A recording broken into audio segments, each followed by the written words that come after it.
everybody, Penny here. Welcome to my kitchen. So today we're making tomato soup. Now, earlier in the fall, a friend of mine, Lizette, gave me some fresh tomatoes from her garden.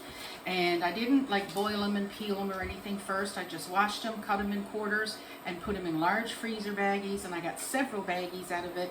And this is one of the bags. So using roughly about 12 large tomatoes, we're going to make some tomato soup. Now, if you don't have fresh tomatoes or ones in your freezer, you can easily use 2 or 3 cans of diced tomatoes for this. So not a problem. So I'm just going to put those aside for now because first we have to sweat off some of our veggies that also go in the homemade tomato soup. So I have my induction cooktop on. We're going to put in a little bit of olive oil. And then we're going to put in here I have 1 carrot, 2 stalks of celery, and 1 medium onion.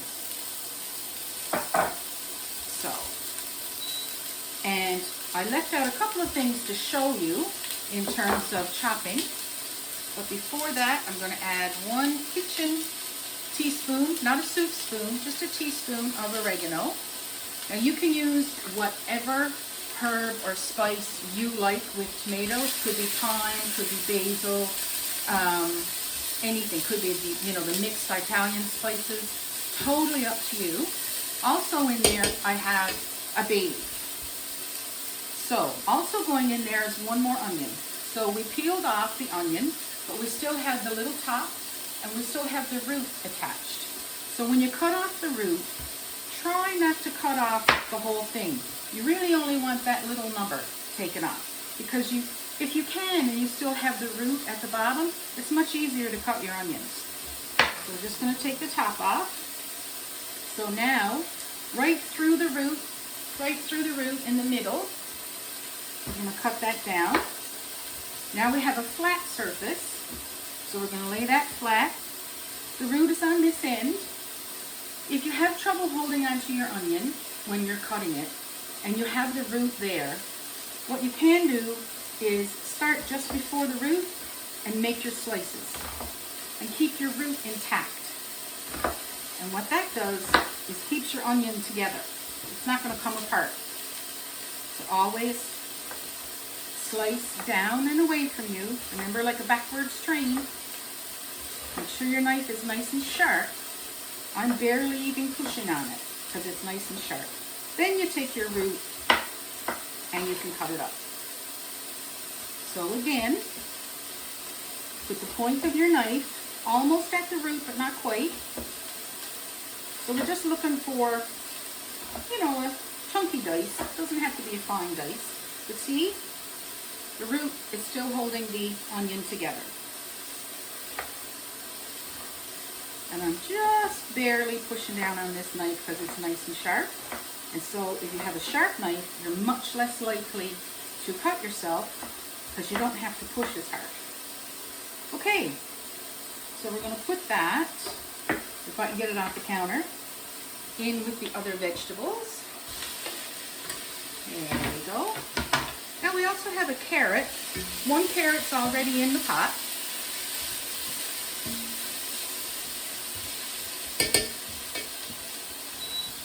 So, 1 carrot's already in there. I've peeled the carrot and I've taken off the top edge, a little piece there I don't really like, and the bottom edge, okay? And as you can see, this end of the carrot is much thicker than the bottom edge. So I'm going to cut that carrot in half, and then I'm going to take the skinnier part and cut that in half.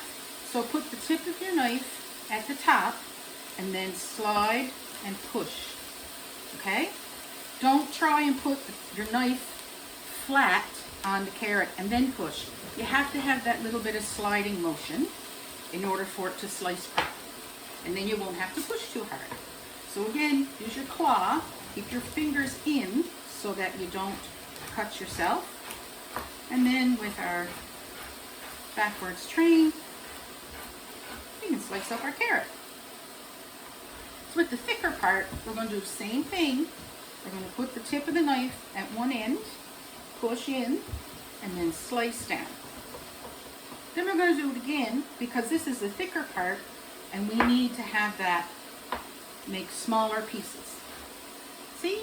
Easy peasy. But don't put this and then try and push like that, because especially if you have a dull knife, you could really hurt yourself.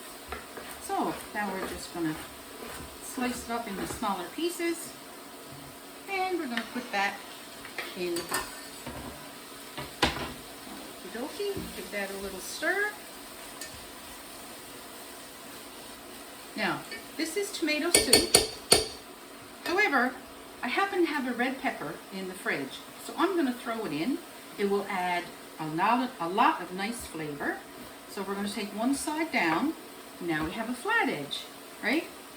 So we're going to take that off, put it over again on the flat edge, and the flat edge, and then we can take the bottom part, and there's also a nice piece there that I don't really want to throw away. So there we go. We've got our red pepper all ready to slice. Always put your skin side down. If you put your skin side up, it's likely that your knife will bounce, and that can be really dangerous. So we're always going to put our skin side down. I'm not overly particular about how small or big these are going to be, simply because we're going to blitz this soup when it's done. So it's going to be a nice smooth texture. So we don't really have to be too particular about how big or small our pieces are. You should always take out that little bit of pith from the inside. That can be rather bitter. There we go.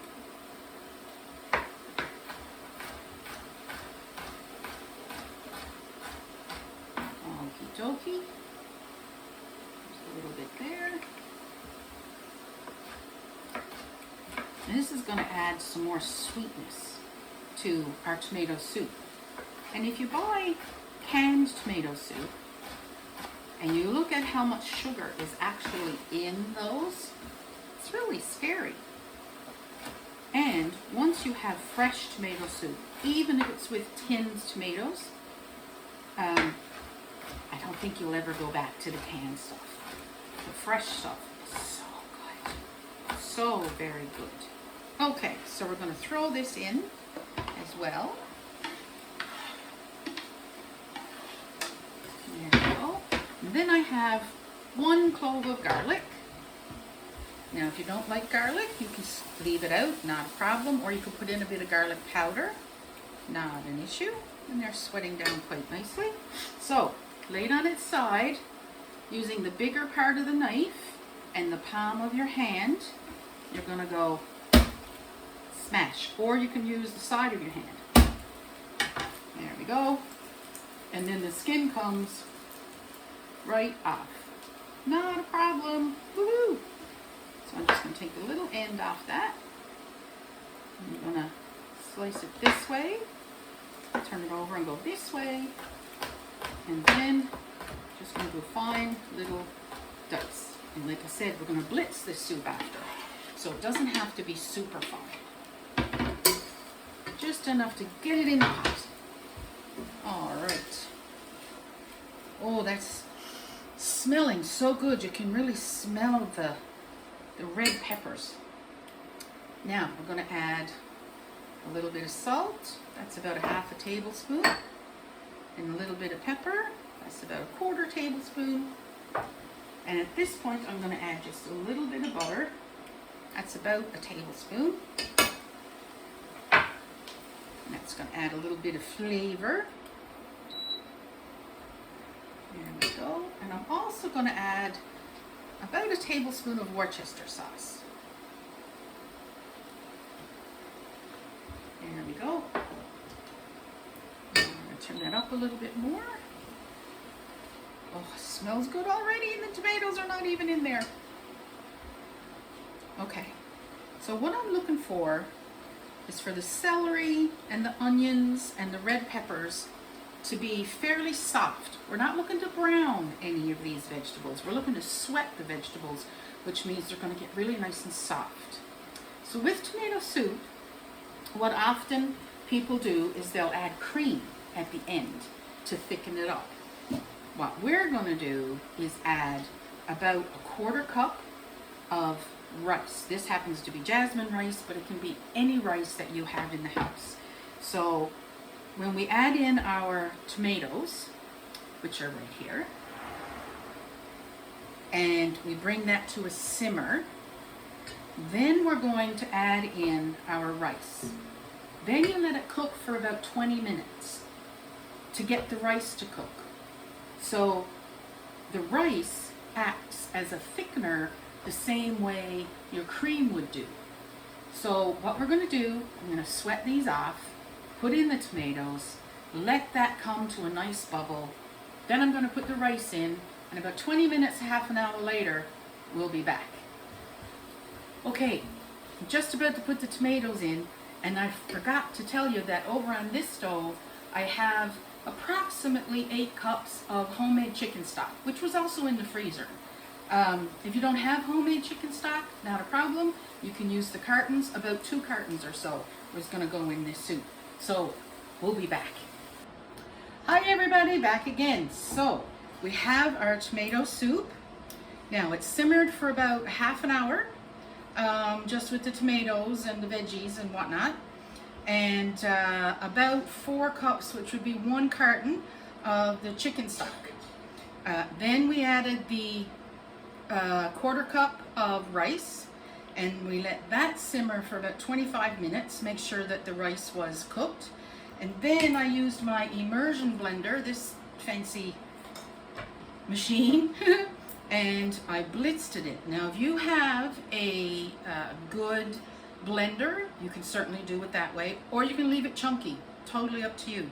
But as you can see, it's a really nice consistency now, and the rice makes it a little thicker and gives it that creamy texture if you don't have any cream to put in. Okay, so now we're going to make our cheddar cheese dumplings. Now Barry asked me off camera, what's the difference between a dumpling and a doughboy? So my understanding, in Newfoundland we always made doughboys if we made like pea soup. And it's similar to a dumpling, but they're heavier. There's not as much milk, there's not as much butter, and there's not as much baking powder, so they tend to be heavier. And a doughboy, it is more soggy, I guess.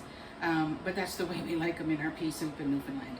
This is a dumpling. A dumpling is a little lighter, kind of made the same way, cooked the same way. However, it's a little lighter because it has more butter, more baking powder, and in this case, we're going to have cheese. You could also add some herbs, like say some chopped fresh chives, chopped fresh parsley, whatever floats your boat, you could do it. So what we have in this bowl is 2 1/4 cups of flour, 1 teaspoon of salt, and 1 tablespoon of baking powder.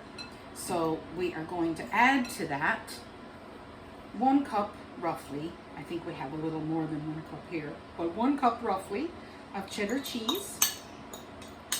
And we're just going to put that in with a fork, just so it all gets coated with the flour. You could even add Parmesan cheese at this point if you wanted to, which would be really cool, especially with tomato soup. Now, here's a little trick for the butter. You need to put the butter in with the flour, and you could use your hands and crumble it up and so on and so forth. Or you could put all of this in a food processor and do it that way, which I often do. Or you can freeze your 1/2 cup of butter and then grate it on a grating machine, which is what we're going to do. So this is the same grater, of course, that I used for the cheese. But now we're going to get long strands of butter in our flour. And once we get that done, then we're going to add our milk. And the soup is bubbling away because you want to have it at a nice simmer. Not a boil, but a nice simmer before you put your dumplings in. So frozen butter. And I learned this trick from Chef Michael Smith, who's out of PEI. He studied in New York and different places, and he's awesome. But anyway, that's what I learned from him. So that's our butter. And see, it's all grated up. So I'll throw that in there just like we did with the cheese. It's a 1/2 cup. There we are. pan just full of butter, but that's okay. Now, so that's pretty cool. All right. Now we're going to make a well, and we're going to add 1 cup of milk. It can be any milk, could be half and half, could be cream, could be tin milk, like Carnation evaporated milk. And I'm just going to fold all that together until a decent dough forms. Now some people knead their dumplings, but that's not something I normally do. I normally just bring it together in a bowl, just like that. Now you could use the ice cream scoop, which you've seen me do many times to make your dumplings. Or you can just take 2 spoons and make your dumplings that way. I'm going to give this one last stir. Make sure nothing's sticking on the bottom. And then we're going to roughly take about a tablespoon and dump it in.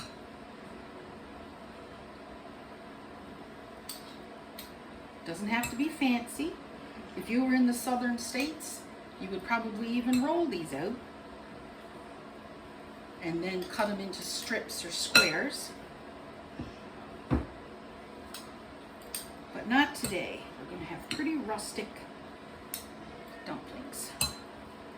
And then once we get them all in there, we are going to let them simmer for about 15 minutes with a tight fitting lid. And if you don't have a tight fitting lid, I'm going to show you a trick. And this is also going to soak up a little bit of your soup, so it will help thicken your soup as well.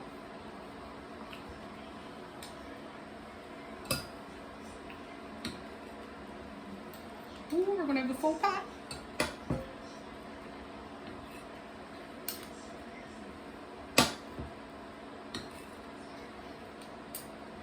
Look at that. Okay, now I know I'm going to have leftover soup, so I'm going to leave this little bit of dumpling mixture, which will stay in the fridge, not a problem. And we need a tight fitting lid for 15 minutes. So we're going to put this cover on, which isn't overly tight. So get yourself a couple of cans of green peas, and ta-da! You got a tight cover, tight fitting lid. So we're going to leave that for about 15 minutes, and then we'll be back. Okay, the dumplings are ready. Watch. Ooh, baby. Aha! Look at that. So, it's bubbling away. I'm going to turn it off. But here are the cheddar cheese dumplings and homemade tomato soup. Now that is yummy. I hope you give it a go. Enjoy. Bye.